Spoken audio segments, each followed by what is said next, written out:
Florida is preparing for its largest evacuation in 7 years as Hurricane. And there it goes.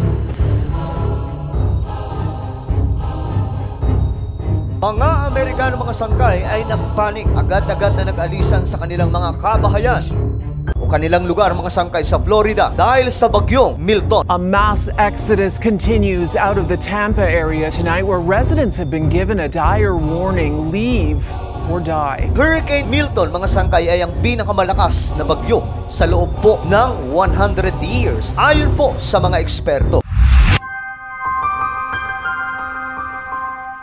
Hello, what's up mga sangkay? This is me once again, Sangkay Janjan. Ako muli nagbabalik dito sa ating channel. Huwag niyo pong kalilimutan na i-subscribe ang ating YouTube channel, i-click ang bell at i-click niyo po yung all. Sa mga nanonood naman po sa Facebook, i-follow niyo po yung ating Facebook page. Hurricane Milton mga sangkay, ginulat ang bansang Amerika, lalong-lalo na po ang Florida, nang sumulpot mga sangkay ang napakalakas na bagyo at matindi ang pamiminsala.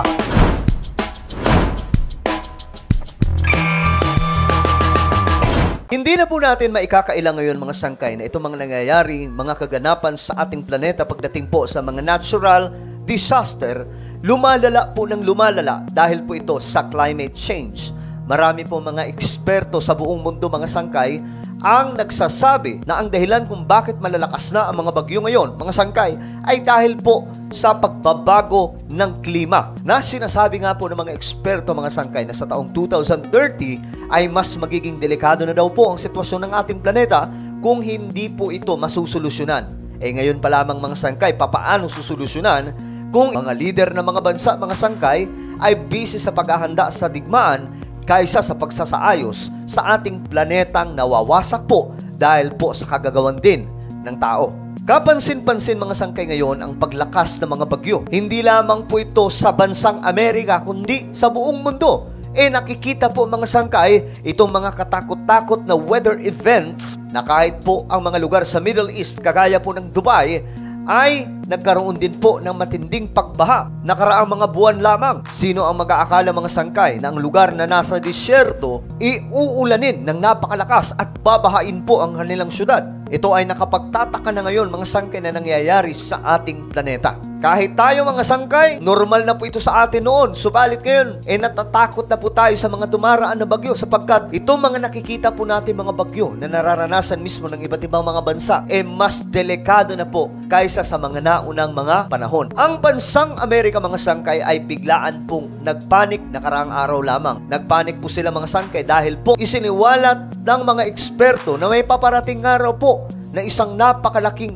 bagyo. Ito ay kung tawagin Hurricane Milton. Bagamat kakatapos pa lamang po padapain ang bansang Amerika dulot po nitong Hurricane Helene, dumating na naman po mga sangkay ang isang napakalaking banta ng isang bagyo na ayon po sa mga eksperto, ito daw po ay Category 5. Kung kaya't mga sangkay, ang mga Amerikano ay inabisuhan din po kaagad ng kanilang gobyerno maging ang presidente ng Amerika na magsialisan na po sa mga lugar sa Florida na madadaanan po, mahahagip nitong bagyo na may lakas na Category 5. Time is running out to escape Hurricane Milton and those efforts are being complicated by debris left. Agad-agad naman mga sangkay na nag-ready, naghanda ang maraming mga Amerikano. Ang kanilang mga kabahayan mga sangkay ay nilagyan ng mga mabibigat na mga bagay upang hindi po ito madali o mapuruhan ng bagyo mga sangkay kung sakali. At pagkatapos nun ay sila ay naglayasan, nag-alisan na rin po sa kanilang mga lugar. Ang mga naiwan na lamang po doon mga sangkay ay yung mga matataas na gusali na ninirahan. Dumating na nga po ang oras na nanalasa na po, nagparamdam na ang bagyong Milton. At isa pong kagulat-gulat ang nakita na witness mismo ng mga Amerikano doon sa bansang Amerika. Nakita nila mga sangkay na bago po lumapag sa kalupaan itong Hurricane Milton, sinalubong po kaagad sila ng napakaraming mga buhawi na nakapagtataka ito mga sangkay. Mga buhawi ang una muna nilang nakita bago po ang pananalasa nitong bagyong Milton. Winasak po ang maraming mga kabahayan ng mga buhawing nagsulputang bigla. Nakita mga sangkay ng mga tao kung papaano po nanalasa itong mga buhawi na naglabasan bago po lumapag sa kalupaan itong Hurricane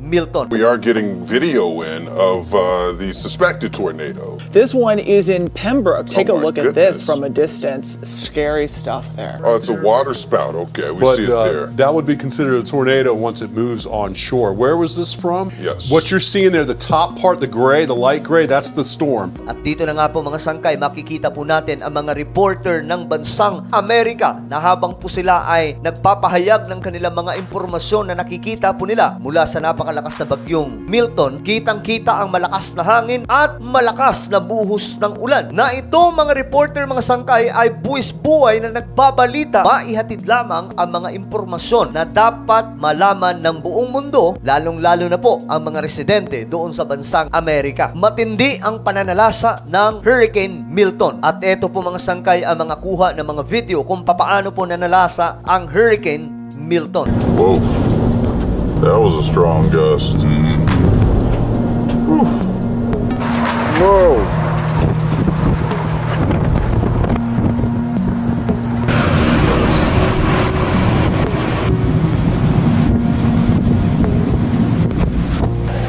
I hear something breaking. That is loud.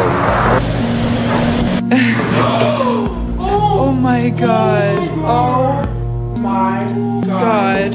It made landfall near Siesta Key in Florida, just before 9 p.m. local time.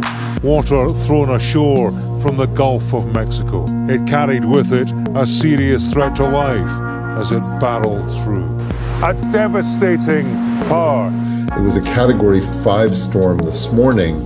There were winds, high altitude winds that were disrupting the hurricane. Ayon po sa balita mga sangkay, itong mga halimaw na mga bagyo na dumaraan ngayon sa ating planeta ay nagpapatunay lamang mga sangkay na ang climate change ay isa na pong banta sa seguridad ng isang bansa, lalo-lalo na po sa bansang Amerika. Naging isa na po siyang national security issue. Sunod-sunod kasi itong pananalasa ngayon mga sangkay doon sa bansang Amerika. Kakatapos pa lamang po ng Hurricane Helene na sinasabi po nila na yun daw po ay napakalakas na bagyo. Nasundan din po ito kaagad ng monster storm. Ang Milton naman, na ayon po sa report mga sangkay, ang impact ng dalawang catastrophic hurricanes sa last 2 weeks nagpapatunay lamang mga sangkay na ang climate change ay isa na pong banta sa mga Amerikano ngayon. Banta sa buhay ng mga naninirahan po sa Amerika mga sangkay dahil nawi-witness na po nila itong mga malalakas na bagyo na noon napapanood lamang po natin sa mga science fiction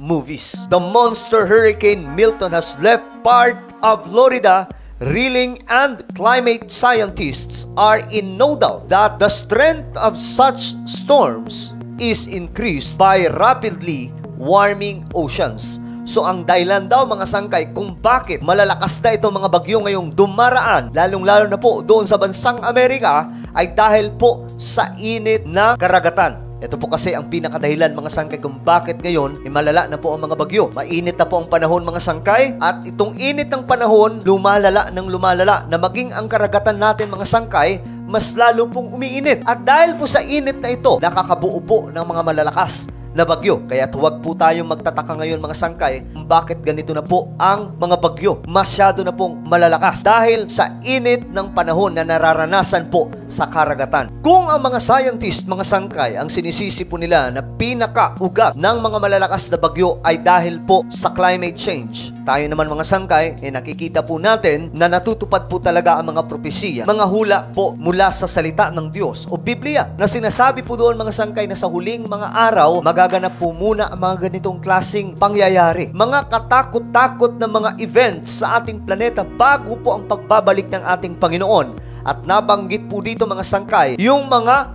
natural disaster na magaganap. At ngayon mga sangkay, ito ay lumalala ng lumalala. Binigyan na po tayo ng deadline ng mga scientists na kung hindi daw po maaagapan itong climate change by 2030, wala na pong magiging solution neto mga sangkay, kundi i-adapt ang sitwasyon ng matitinding problema na mararanasan ng ating mundo dahil po sa climate change. So bali tayo mga Kristiyano mga sangkay, manalig lamang po tayo sa ating Panginoon dahil ito po ay nangyayari ayon po sa mga sinasabi ng Biblia. Bago po dumating ang ating Panginoong Jesus, magaganap po talaga ang lahat ng ito mga sangkay. Kung kaya't lahat tayo ay dapat maging handa lamang maging handa spiritually upang sa araw natutunog ang trumpeta ng mga anghel mula sa kalangitan na senyales ng pagbabalik ng ating Panginoon, tayo pong lahat ay handang sumalubong sa ating Panginoong Hesus. Maraming salamat po sa inyong panunood. Huwag niyo pong kailimutan na isubscribe ang ating YouTube channel.